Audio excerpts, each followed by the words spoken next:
Hello friends! In this video, I'm going to show you how to use my Folksy Floral Templates with pen and paper or colored pencils or watercolor or any other traditional mediums that you might have at home. I know a lot of you don't have Procreate or an iPad that you can use, and so this tutorial will show you just how versatile these templates can be even if you don't have that technology at home. The Folksy Floral Templates aren't just for people who have Procreate and an iPad Pro or an iPad that can use Procreate, or people who have a desktop computer that has Photoshop or Illustrator. You can also do this at home just with paper and some sort of light source. I'm using the Cricut Light Pad. It is my favorite light tool because it's super thin. It's about as thin as an iPad. It's lightweight. It comes with a really long plug-in cord, and it comes with a few different levels of brightness. But you could use a regular light box, any sort of light box you have at home, or even tape this up to a window, and that will all work. So I've printed off one of the templates. I believe this is rectangle 1, oh no, full page 1 template, just onto regular paper, and that just through my computer. So now I'm going to take another piece of paper and put it over my template so that they line up. I'm going to turn on my light pad. This one has different settings, so you can have it be low or all the way up to high. So I can clearly see that template through my paper. I'm going to stack these nicely so that they're nice and straight. And then I'm going to take a few pieces of artist tape, which is just like painter's tape. If you have painter's tape at home, that blue painter's tape, that works too. And I'm going to tape it down along the edges. You want to use painter's tape because it's not going to tear your paper. As long as you take it off carefully, it's not going to tear your paper when you take it off, so that you don't have to worry about any rippage. Okay, so that is now taped down. I don't have to worry about anything shifting around. So there's a few different options of how you can get started with drawing. You can go right in with colored pencils or markers or crayons, any sort of medium, or you can sketch it out first. I'm going to show you the sketching out method first, and then on part of this, and then the drawing right on for part as well. So if you want to do the sketching, I like to use a thin mechanical pencil or just something you can draw lightly with, and you're just going to trace right over all the lines of the template. This will be easier on some templates than others. This one is pretty big flowers. They're well spaced out. You're not going to have to be tracing for a super long time. Some of the more intense patterns will take a lot longer to trace.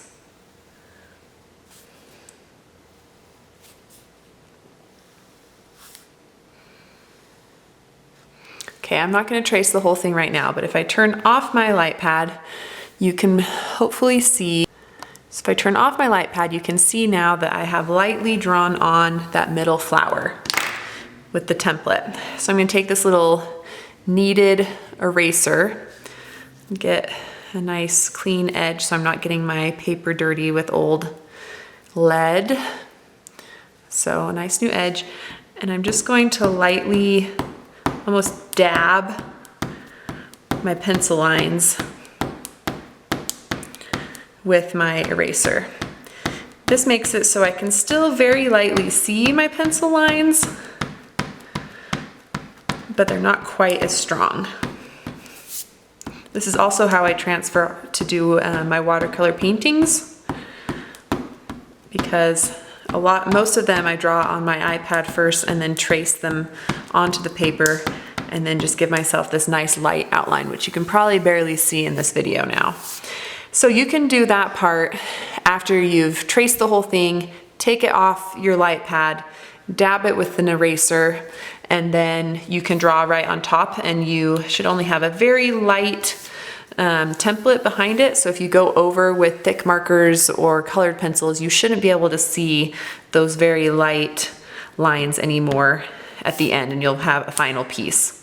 Another option is to just draw right on the light pad if you are lucky enough to have a light pad.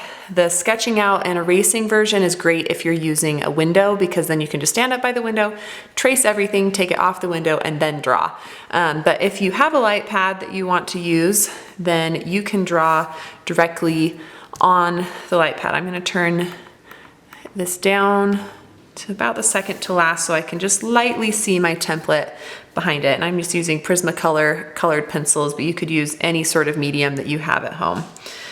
So I could come in here, and these lines are to give me a spot to create some leaves. This is better if you're feeling confident enough to freehand your design and you're not too worried about sketching things out first. If going completely freehand and then trying to copy it on the other side is a little intimidating, I have a workaround for that as well.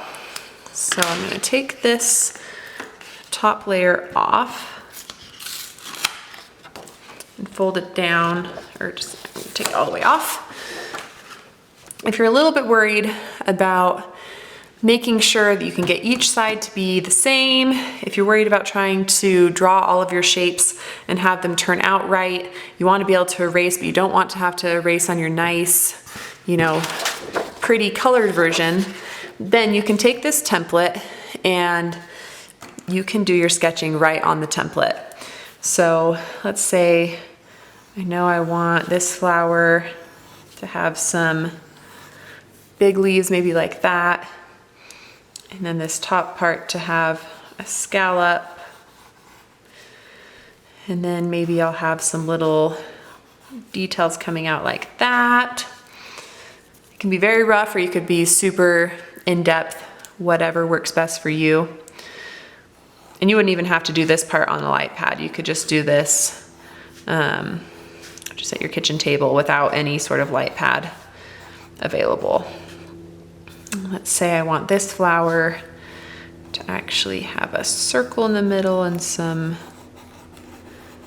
leaves like that. So that means the stem needs to come up higher. I'm doing this very fast and dirty. You could spend a lot more time on this. I'm just trying to give you an idea of what you could do. Say I want this one to actually be a circle. Okay, so pretend like I've filled out all of 1/2 of this design. What I could do now is fold it in half.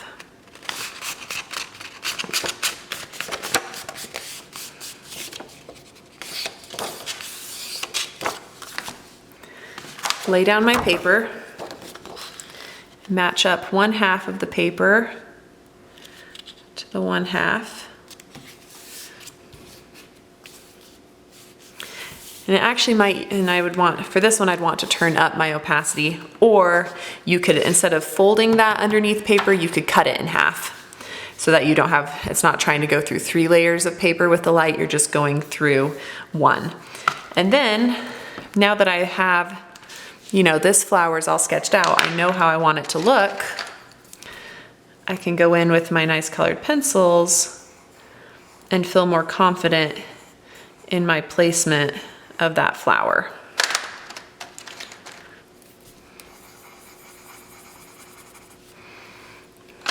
Okay, so that works for doing one side. Then I can take this off again.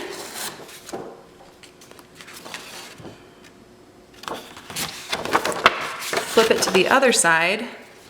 This is why it would be better if you cut it in half instead of fold it in half like I did. Because you should still be able to see that outline even if it's coming through the back on a light box. And now I can know when I'm going through this on the other side that my flower is going to be in the same spot, same shape as this side. I don't have to worry about freehanding it myself. So that does take a little bit more work, but if you're anal like me and you know you want each side to be exactly the same, cutting that template down the middle and using it on both sides after you've done your sketch can be a way to work around that. So this is totally possible to help you be able to use these templates at home with the supplies that you have, and you don't have to have an expensive iPad or computer with Photoshop or Illustrator. This also would work with watercolor paper if you wanted to lightly sketch out your design, or if you wanted to watercolor straight onto light pad. I have seen people do that before, where they just kind of turn it on and off as they watercolor, and they do that all of their watercoloring directly on the light pad with their template underneath. This is also doing the cut in half version where you've done all your sketching. Also makes it great if you just want to sketch onto a watercolor paper and then use the dabbing method like we did before. Like for this little flower, I could lightly draw it on after I had done my sketch on top of the template. I could go in after I took it off, do my dabbing, and then paint that flower instead. So hopefully that was helpful and clear on all the different ways that you can use these templates with some physical paper and pens, pencils, watercolors, whatever you have on hand. You wouldn't even necessarily need a kneaded eraser like this. A regular eraser would do. A pencil, some colored pencils, some tape, and if you're lucky enough to have a light box or a light table, that works, or just use a window. Thanks so much for watching. I hope that you feel more confident now that even if you don't have Procreate at home, this package of amazing templates is still for you.